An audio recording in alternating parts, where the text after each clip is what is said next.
തിരുവനന്തപുരത്തെ ഹോട്ടൽ മുറിയിൽ യുവതിയെ കൊലപ്പെടുത്തിയ കേസിൽ പ്രതി കുറ്റക്കാരനെന്ന് കോടതി. തിരുവനന്തപുരം കാട്ടാക്കട സ്വദേശിനി ഗായത്രി കൊല്ലപ്പെട്ട കേസിലാണ് പ്രതി പ്രവീൺ കുറ്റക്കാരനെന്ന് കോടതി കണ്ടെത്തിയത്. 2022 മാർച്ചിലായിരുന്നു കൊലപാതകം. പ്രവീൺ യുവതിയുമായി തിരുവനന്തപുരത്തെ സ്വകാര്യ ഹോട്ടലിൽ മുറിയെടുക്കുകയും അവിടെ വെച്ച് കഴുത്തു ഞെരിച്ച് കൊലപ്പെടുത്തുകയുമായിരുന്നു. പോലീസ് തുടക്കത്തിൽ ആത്മഹത്യയെന്ന് സംശയിച്ച കേസ് പിന്നീടുള്ള തുടരന്വേഷണത്തിൽ കൊലപാതകമാണെന്ന് കണ്ടെത്തുകയായിരുന്നു. വിശദാംശങ്ങളുമായി എസ് സാരംഗ് ചേരുന്നുണ്ട്. സാരംഗ്, 2022 നടന്ന സംഭവമാണ്. അന്ന് ആത്മഹത്യ എന്നാണ് പോലീസ് കണ്ടെത്തിയത്. പിന്നെ അതിനുശേഷം ഈ പെൺകുട്ടിയുടെ ഗായത്രിയുടെ കുടുംബം നിയമപോരാട്ടം നടത്തുന്നു. അതിനുശേഷം കൊലപാതകമാണെന്ന് കണ്ടെത്തുന്നു. ഇപ്പോൾ പ്രതിയെ കുറ്റക്കാരെന്ന് വിധിച്ചിരിക്കുന്നു. എന്താണ് കോടതിയുടെ ഈ വിധിയിലുള്ളത്? എപ്പോഴാണ് പ്രതിക്കുള്ള ശിക്ഷ വിധിക്കുന്നത്? സാരംഗ്. ടോം, ഇന്നാണ് പ്രതി കുറ്റക്കാരനാണെന്ന് കോടതി കണ്ടെത്തിയത്. 2022 നടന്ന ഈ ഒരു കൊലപാതകത്തിന്റെ ഭാഗമായി പോലീസ് അന്വേഷണം സമയബദ്ധമായി അവസാനിപ്പിക്കണമെന്നും മറ്റും ആവശ്യപ്പെട്ടുകൊണ്ട് അനിയത്തി ഹൈക്കോടതി അടക്കം സമീപിക്കുകയുണ്ടായിരുന്നു. അതിനുശേഷമാണ് ഇത്തരത്തിൽ പോലീസിന്റെ കൃത്യമായ ഇടപെടലും അതിനുശേഷം കോടതിയിൽ ഇന്ന് കുറ്റക്കാരനാണെന്ന് കണ്ടെത്തുന്നത്. അതായത് തമ്പാനൂരിലെ ഒരു സ്വകാര്യ ലോഡ്ജ് മുറിയിൽ ഈ ഒരു യുവതിയെ 2022 മാർച്ചിൽ ഇങ്ങനെ കൊല്ലപ്പെട്ട നിലയിൽ കണ്ടെത്തുകയായിരുന്നു. അതിനുശേഷം പോലീസ് ആദ്യം ഇത് ഒരു ആത്മഹത്യയാണെന്ന് കണ്ടെത്തുകയായിരുന്നു. അതിനുശേഷം കൂടുതൽ കുടുംബത്തിന്റെ അടക്കം സമ്മർദ്ദത്തെ തുടർന്ന് കൂടുതൽ അന്വേഷണം വ്യാപിക്കുകയും തുടർന്ന് ഈ ഒരു സുഹൃത്ത് ആണ് ഈ ഒരു കഴുത്ത് ഞെരിച്ച് കൊലപ്പെടുത്തിയതെന്ന് കണ്ടെത്തുകയായിരുന്നു. നമ്മളെ കൂടെ ഇപ്പോൾ ഈ ഒരു കേസിന്റെ പബ്ലിക് പ്രോസിക്യൂട്ടർ ചേരുന്നുണ്ട്. സർ, കേസ് എങ്ങനെയാണ് കോടതിയിൽ? കേസ് ഇത് പൂർണ്ണമായിട്ടും സാഹചര്യ തെളിവുകളെ മാത്രം അടിസ്ഥാനമാക്കി പ്രതി കുറ്റക്കാരെന്ന് കണ്ടെത്തിയൊരു കേസാണ്. ഒരു അടച്ചിട്ട മുറിക്കുള്ളിൽ നടന്ന സംഭവമായതുകൊണ്ട് തന്നെ ഈ കേസിന് ദൃക്സാക്ഷികളായിട്ട് ആരുമില്ലായിരുന്നു.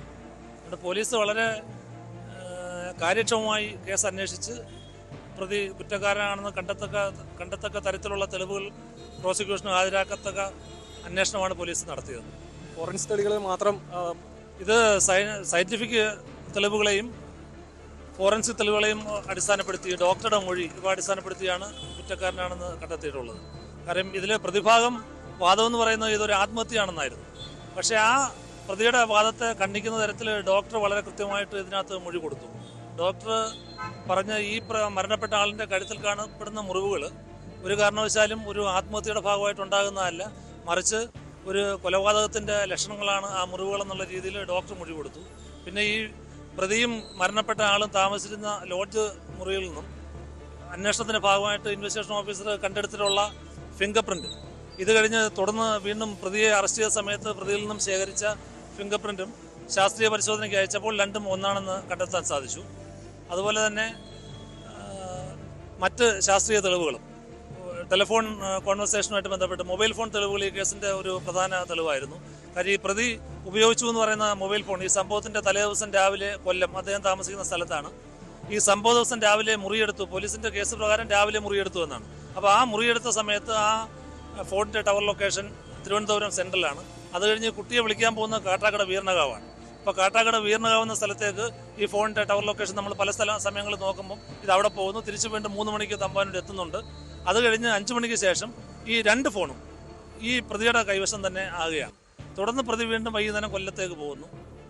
രണ്ടാമത് പ്രതിയെ അറസ്റ്റ് ചെയ്യുന്ന സമയത്ത് ഈ 2 ഫോണും കണ്ടെടുക്കുകയാണ്. അപ്പോൾ 2 ഫോണും കണ്ടെടുത്തപ്പോൾ 2 ഫോണിൻ്റെയും IMEI നമ്പർ വെച്ച് പരിശോധിച്ചപ്പോൾ ഈ 2 ഫോണ് പ്രതിയും മരണപ്പെട്ട ആളും ഉപയോഗിച്ചതാണെന്ന് പോലീസിന് കണ്ടെത്താൻ സാധിച്ചിട്ടുണ്ട്. അപ്പോൾ ഈ തെളിവുകളെല്ലാം നമുക്ക് ഫലപ്രദമായിട്ട് കോടതി മുമ്പാകെ ഹാജരാക്കി അതെല്ലാം കോടതിയെ ബോധ്യപ്പെടുന്ന കാര്യത്തിൽ പ്രോസിക്യൂഷൻ വിജയിച്ചിട്ടുണ്ട്. കൊലപ്പെടുത്തണമെന്നൊരു ഉദ്ദേശത്തോടു കൂടി തന്നെയാണ് മുറിയെടുത്ത് യുവതിനെ അങ്ങോട്ട് കൊണ്ടുവന്നത്. കൊലപ്പെടുത്തണമെന്ന ഉദ്ദേശത്തോടു കൂടി തന്നെയാണ് മുറിയെടുത്തിട്ടുള്ളത്. കാരണം ഈ പ്രതിക്ക് ഭാര്യയും 2 മക്കളുമുണ്ട്.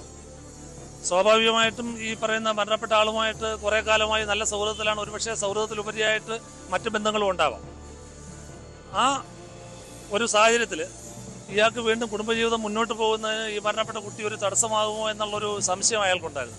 അതിൻ്റെ ഭാഗമായിട്ടായിരിക്കാം അത് ചെയ്തിട്ടുള്ളത്. നമ്മോടൊപ്പം ഇപ്പോൾ കൊല്ലപ്പെട്ട യുവതിയുടെ അനിയത്തി ചേരുന്നുണ്ട്. എങ്ങനെയായിരുന്നു ആ സമയത്ത് ഈ ഒരു കേസിന് വേണ്ടിയിട്ട് ഹൈക്കോടതിയിൽ അടക്കം പോകുന്നു, സമയബന്ധിതമായിട്ട് അവസാനിപ്പിക്കണം, ഒരു വിധിയിലേക്ക് വരണം എന്നടക്കമുള്ള നിയമ പോരാട്ടത്തിൻ്റെ ഒരു ഫലമായിട്ടാണ് ഇപ്പോൾ കുറ്റക്കാരെന്ന് കണ്ടെത്തിയത്. ആ നിയമ പോരാട്ടം എങ്ങനെയായിരുന്നു? നമ്മൾ 2022 കുറ്റപത്രം 3 മാസത്തിനുള്ളിൽ തന്നെ സമർപ്പിച്ചു.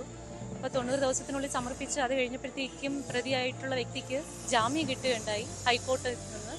അപ്പോൾ പിന്നെ നമുക്ക് വേറെ കേസ് പെട്ടെന്ന് ട്രയൽ കംപ്ലീറ്റ് ചെയ്യുന്നതിന് വേണ്ടി വേറെ മാർഗ്ഗം ഇല്ലായിരുന്നതുകൊണ്ട് നമ്മൾ ഹൈക്കോർട്ടിൽ ദയാ ഹർജി കൊടുത്തിരുന്നു. അപ്പോൾ അത് നമുക്ക് അനുകൂലമായിട്ട് വന്നു. 2025 ഫെബ്രുവരിക്കുള്ളിൽ കേസ് കംപ്ലീറ്റ് ചെയ്യണമെന്ന് പറഞ്ഞ് നമുക്ക് ഉത്തരവ് വന്നിട്ടുണ്ടായിരുന്നു. പക്ഷേ ചില സയൻറ്റിഫിക് എവിഡൻസ് ഒക്കെ വരാനായിട്ടുള്ള ഒരു ഡിലേ ഉണ്ട്. പിന്നെ ഇപ്പോൾ സെപ്റ്റംബർ 23-നുള്ളിൽ കംപ്ലീറ്റ് ചെയ്യണമെന്നുള്ള ഒരു ഉത്തരവുണ്ട്. പിന്നെ പ്രോസിക്യൂഷൻ വളരെ നന്നായിട്ട് നമ്മുടെ കൂടെ നിന്നു. പിന്നെ police sir, ACP sir, Sanoj sir, തമ്പാനൂരിലെ CA ആയിരുന്ന സനോജ് സാറ്, അപ്പോൾ അവരെല്ലാം നമ്മുടെ കൂടെ, പിന്നെ വിറ്റ്നസ്സുകൾ എല്ലാം ഇതുകൊണ്ട് പെട്ടെന്ന് കേസ് കംപ്ലീറ്റ് ചെയ്യാനും ഇന്ന് കോടതി കുറ്റക്കാരനാണെന്ന്, അയാൾ കുറ്റം ചെയ്തിട്ടുണ്ട് എന്ന് കണ്ടെത്തുകയും ചെയ്തു. മാക്സിമം ശിക്ഷ തന്നെ വിധിക്കുമെന്നാണ്, മാക്സിമം ശിക്ഷ തന്നെ കിട്ടുമെന്നുള്ളതാണ് വിശ്വാസം. വലിയൊരു നിയമ പോരാട്ടത്തിനാണ് ഇപ്പോൾ അവസാനം വന്നത്. അതെ, നമ്മുടെ കൂടെ ഇപ്പോൾ അന്വേഷണ ഉദ്യോഗസ്ഥൻ ചേരുന്നുണ്ട്. എങ്ങനെയായിരുന്നു സാർ? ഇപ്പോൾ ഒരു 2022-ലാണ് ഇപ്പോഴാണ് അതിലൊരു കുറ്റക്കാരനെന്ന് കണ്ടെത്തിയതും. ഇപ്പോൾ ആ ഒരു അന്വേഷണ കാലഘട്ടം ഇതിൽ എങ്ങനെയാണ്? സയന്റിഫിക് തെളിവാണ് കൂടുതലും അന്വേഷണത്തെ സഹായിച്ചത്, വിധിയിലടക്കം സഹായിച്ചിട്ടുണ്ടെന്നാണ് പബ്ലിക് പ്രോസിക്യൂട്ടർ പറഞ്ഞത്. ആ ഒരു നമുക്ക് ഈ അന്വേഷണം കൃത്യമായി നടത്തി 90 ദിവസത്തിനകത്ത് വെച്ച് കുറ്റപത്രം സമർപ്പിക്കാൻ കഴിഞ്ഞു എന്നുള്ളതാണ്. നല്ല രീതിയിലുള്ളൊരു സൂപ്പർവിഷൻ മേലുദ്യോഗസ്ഥർ, അന്നത്തെ സിറ്റി പോലീസ് കമ്മീഷണറും അന്നത്തെ DCPയും ഒക്കെ വളരെ കാര്യക്ഷമമായ രീതിയിൽ, വളരെ കാര്യഗൗരവത്തോടു കൂടി ഇത് നോക്കി കാണുകയും, ഒരു സ്ത്രീയെ അവിടെ കൊണ്ടുവന്ന് കൊല ചെയ്യുക എന്ന് പറഞ്ഞാൽ അത്തരത്തിലൊരു വലിയ ഒഫൻസ്, അത് സൊസൈറ്റിക്ക് നേരെയുള്ളൊരു ഒഫൻസായിട്ട് കാണുകയും അതിന് ഏറ്റവും ഒരു മാതൃകാപരമായിട്ടുള്ളൊരു ശിക്ഷ വാങ്ങിച്ചു കൊടുക്കണമെന്നുള്ളത് വെച്ച് വളരെ കാര്യക്ഷമമായ അന്വേഷണം നടത്തുന്നതിന് ഞങ്ങൾക്ക് പ്രേരണ തരികയൊക്കെ ഉണ്ടായി. അത് കാര്യമായി ചെയ്യാൻ കഴിഞ്ഞു. ശാസ്ത്രീയമായിട്ടുള്ള തെളിവുകൾ കൃത്യമായി ശേഖരിക്കാനും അത് പബ്ലിക് പ്രോസിക്യൂട്ടർക്ക് അത് കൃത്യമായി കോടതിയെ ബോധിപ്പിക്കാനും കഴിഞ്ഞു എന്നുള്ളതാണ് ഏറ്റവും പ്രധാനപ്പെട്ട ഒരു സവിശേഷത. വളരെ സന്തോഷം. കാര്യം ആ വീട്ടുകാരൊക്കെ വളരെ കാര്യമായി ഈ പ്രോസിക്യൂഷൻ നടപടികൾക്ക് പിന്നെ നമ്മുടെ കൂടെ നിൽക്കുകയും സഹകരിക്കുകയൊക്കെ ചെയ്തു. അവരുടെ വലിയൊരു താല്പര്യം ഇതിൻ്റെ പിന്നിലുണ്ട്. പബ്ലിക് പ്രോസിക്യൂട്ടർ ഏറ്റവും നല്ല രീതിയിൽ ഇത് പിന്നെ കേസ് കോടതിയുടെ മുന്നിൽ എത്തിക്കുന്നതിന് സാധിച്ചു എന്നുള്ളതാണ്. അതേപോലെ ഒരു നല്ല ടീം വർക്ക് ഈ ഇതുമായി ബന്ധപ്പെട്ട് ഈ അന്വേഷണത്തിൽ ഉണ്ടായിരുന്നു. ആ ഒരു ടീം വർക്കിൻ്റെയും കൂടി വിജയമായിട്ട് ഇതിനെ കാണാം. പോലീസിന് വളരെ അഭിമാനകരമായ ഒരു നേട്ടമാണ്. കാരണം മുഴുവനായിട്ടും ശാസ്ത്രീയ തെളിവുകളെ അടിസ്ഥാനപ്പെടുത്തിയാണ് മറ്റ് തെളിവുകൾ, അതായത് മൊബൈൽ ഫോൺ ആയിക്കോട്ടെ, പിന്നെ ഫിംഗർ പ്രിന്റും കാര്യങ്ങളൊക്കെ ആ ഒരു അന്വേഷണ ഘട്ടത്തിൽ ഈ ഒരു സാഹചര്യ തെളിവ് മാത്രം മുന്നോട്ട് വെച്ചുകൊണ്ട് ഇത്തരത്തിൽ കുറ്റക്കാരെന്ന് കണ്ടെത്താണ് അതിൻ്റേതായ സാങ്കേതിക തടസ്സങ്ങളുണ്ട്. പക്ഷേ അത് കൃത്യമായി അവതരിപ്പിച്ചു. പക്ഷേ ആ ഒരു തെളിവുകൾ കണ്ടെത്തുന്നതിൽ എത്രത്തോളം ദുഷ്കരമായിരുന്നു. ഇങ്ങനെ ഒറ്റ നോട്ടത്തിൽ ആത്മഹത്യയാണെന്നായിരുന്നു ആദ്യം നിഗമനം, പിന്നീട് കൊലപാതകത്തിലേക്ക് എത്തുകയായിരുന്നു. ഈ കാലഘട്ടം മാറി. ഇപ്പോൾ ശാസ്ത്രീയമായ തെളിവുകൾക്ക് വലിയ പ്രാധാന്യമുള്ളൊരു സമയമാണ്. അപ്പം അതിൽ ഫിംഗർ പ്രിൻറ്റുകൾ കൃത്യമായിട്ട് നമുക്ക് ശേഖരിക്കാനും അത് മാച്ച് ചെയ്യാനും സാധിച്ചു എന്നുള്ളതാണ് കൃത്യമായിട്ട്. പിന്നീട് സർക്കംസ്റ്റാൻസസ് കൃത്യമായിട്ട് പ്രൂവ് ചെയ്യാനായിട്ട്, സാഹചര്യം തെളിവുകൾ ശേഖരിക്കാനും പ്രൂവ് ചെയ്യാനുമായിട്ട് സാധിച്ചു എന്നുള്ളതാണ്. അങ്ങനെ വളരെ അത് കൃത്യമായി കോടതിക്ക് മുന്നിൽ എത്തിക്കാനായിട്ട് കഴിഞ്ഞു എന്നുള്ളതാണ് ഏറ്റവും പ്രധാനപ്പെട്ട ഒരു കാര്യമായിട്ട് പറയാനുള്ളത്. അത് ഞാൻ പറഞ്ഞ ഒരു വളരെ ഒരു വലിയ എഫർട്ട് എടുക്കണമെന്ന് തോന്നിയതുമായിട്ടുള്ളൊരു കേസാണ്. അത്രയ്ക്കൊരു ഫോളോ അപ്പ് ഈ കേസിലുണ്ടായിരുന്നു. അതിൻ്റെ ഒരു വിജയമായിട്ട് ഇതിനെ കാണാൻ കഴിയും. അമ്മ ചേരുന്നു കൊല്ലപ്പെട്ട യുവതിയുടെ ഒരു നിയമ പോരാട്ടത്തിന് ഒരു അവസാനം വന്നിരിക്കുകയാണ്. ഈ ഒരു കുറ്റക്കാരനെന്ന് കണ്ടെത്തിയതിൽ സന്തോഷമുണ്ടോ? വലിയ ശിക്ഷ തന്നെ കിട്ടുമെന്നാണ് പ്രതീക്ഷിക്കുന്നത്. ഞങ്ങൾക്ക് നീതി കിട്ടണം.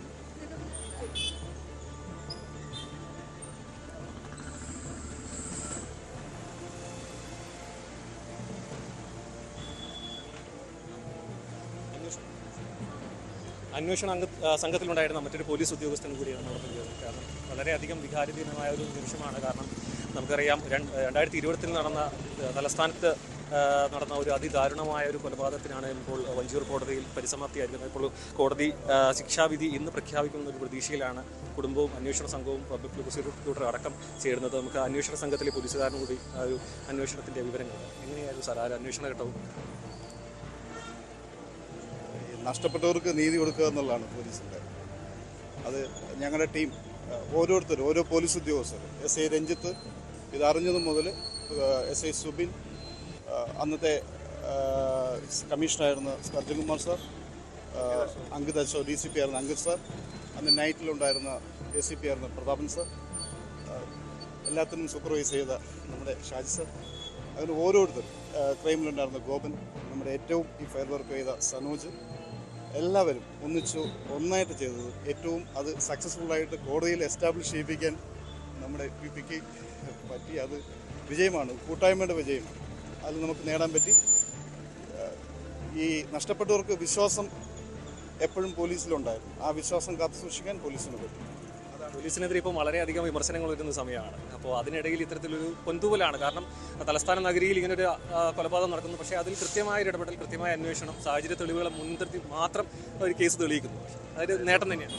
അതിന് ഏറ്റവും പ്രധാനപ്പെട്ട ഒരു കാര്യം, അക്കാലത്ത് ഏറ്റവും ഒരു വിവാദമായിട്ടുള്ളൊരു കേസായിരുന്നു. കാരണം എന്ന് വെച്ചാൽ സംസ്ഥാനത്തിൻ്റെ തലസ്ഥാനത്ത് ഒരു തലസ്ഥാനത്തുള്ളൊരു ഹോട്ടലിൽ ഇങ്ങനൊരു സംഭവം നടന്നു എന്നുള്ള രീതിയിൽ വലിയ രീതിയിലുള്ള വിവാദങ്ങളൊക്കെ ഉണ്ടായ ഒരു കേസായിരുന്നു. അതിന് ഒരു സക്സസ്ഫുൾ ആയിട്ടൊരു പ്രോസിക്യൂഷൻ നടപടി കൊണ്ടെത്തിക്കാൻ സാധിച്ചതിൽ ഞങ്ങൾക്ക് വളരെയധികം സന്തോഷമുണ്ടെന്നുള്ളതാണ്. അത്തരത്തിലാണ് ഇപ്പോൾ കോടതി നടപടിയിലേക്ക് കടക്കേണ്ടതുണ്ട്. ടോം, 2:45 കോടതി അടുത്ത സെഷൻ ചേരുന്നത്. അതായത് ശിക്ഷാ നടപടികൾ ഇന്ന് തന്നെ പ്രഖ്യാപിക്കും എന്നുള്ളൊരു പ്രതീക്ഷയിലാണ്. ഇന്നല്ലെങ്കിൽ തിങ്കളാഴ്ചയോടുകൂടി ഇത്തരത്തിൽ ശിക്ഷാ നടപടികൾ കോടതി വിധിക്കും. എന്തായാലും ഏറ്റവും കടുത്ത ശിക്ഷ തന്നെ, അതായത് ക്യാപിറ്റൽ പണിഷ്മെന്റ് അല്ലെങ്കിൽ ജീവപര്യന്തം ശിക്ഷ നൽകാൻ കഴിയുന്ന ഒരു കേസിലാണ് ഈ ഒരു പ്രതി കുറ്റക്കാരനെന്ന് കണ്ടെത്തിയിരിക്കുന്നത്. എന്തായാലും ഈ ഒരു പോലീസിനെതിരെ വളരെയധികം വിമർശനങ്ങൾ ഉയരുന്ന സമയത്ത് ഇത്തരത്തിൽ ഈ ഒരു സാഹചര്യ തെളിവുകളും ഫോറൻസിക് തെളിവുകളും മാത്രം മുന്നിൽ വെച്ചുകൊണ്ട് ഇങ്ങനെ ഒരു കേസ് തെളിയിക്കുകയും പ്രതി കുറ്റക്കാരനാണെന്ന് കണ്ടെത്തുകയും അതിൽ ഈ ഒരു എല്ലാ ടീം അംഗങ്ങളുടെ എല്ലാം വിജയമായിട്ടാണ്. ഇപ്പോൾ പോലീസുകാരുടെ വാക്കുകൾ തന്നെ നമുക്കറിയാം. ഈ ഒരു ഫോറൻസിക് സംഘത്തിൻ്റെയും മറ്റ് സാഹചര്യ തെളിവുകൾ കണ്ടെത്തിയതും പിന്നെ ഈ പബ്ലിക് പ്രോസിക്യൂട്ടറും പിന്നെ ഈ ഒരു നിയമ പോരാട്ടം നടത്തിയ അനിയത്തിയും അമ്മയും എല്ലാം വികാരധീരമായി നിൽക്കുന്ന ഒരു രംഗമാണ് നമ്മളിപ്പോൾ കണ്ടത്. ഒരു ഇത്തരത്തിലുള്ള ഒരു ഇതും ആ ഒരു മരണപ്പെട്ട ഒരു യുവതിയെ തിരിച്ചു കൊണ്ടുവരാനുള്ള വികാരപരമായ കാഴ്ചകളാണ് കോടതിക്ക് മുന്നിൽ കണ്ടത്. നമ്മോട് സംസാരിച്ച കുടുംബാംഗങ്ങൾ, അന്വേഷണ ഉദ്യോഗസ്ഥർ, പ്രോസിക്യൂട്ടർ ഉൾപ്പെടെയുള്ളവരും ഏറെ സന്തോഷത്തോടു കൂടിയാണ് ഇന്നത്തെ ഈ ദിവസത്തെ കാണുക. കാരണം അവരെ സംബന്ധിച്ച് ഏറെ നാളത്തെ നിയമ പോരാട്ടം ഇതിന് പിന്നിലുണ്ടായിരുന്നു. പ്രത്യേകിച്ചും കൊല്ലപ്പെട്ട ഗായത്രിയുടെ അനിയത്തിയുടെ നിയമ പോരാട്ടം. ആദ്യം പോലീസ് ഒരു ആത്മഹത്യയാണെന്നത് കണ്ടെത്തുന്നു. അതിനുശേഷം കൊലപാതകമാണ്, ശാസ്ത്രീയ തെളിവുകളുടെ അടിസ്ഥാനത്തിൽ കൊലപാതകമാണെന്ന് കണ്ടെത്തുന്നു. അതിവേഗത്തിൽ തന്നെ പ്രതിക്കുള്ള ഈ കോടതിയുടെ വിചാരണ നടപടികൾ പൂർത്തീകരിക്കണമെന്ന് ഹൈക്കോടതി തന്നെ നിർദ്ദേശം നൽകുന്നു. അതിൻ്റെ അടിസ്ഥാനത്തിലാണ് ഈ സംഭവം കൊലപാതകം നടന്ന് 3 വർഷത്തിനുള്ളിൽ തന്നെ ഈ കേസിൽ പ്രതി കുറ്റക്കാരനെന്ന് കോടതി കണ്ടെത്തിയിരിക്കുന്ന അല്പസമയത്തിനകം തന്നെ കേസിൽ ശിക്ഷാവിധി ഉണ്ടാകും.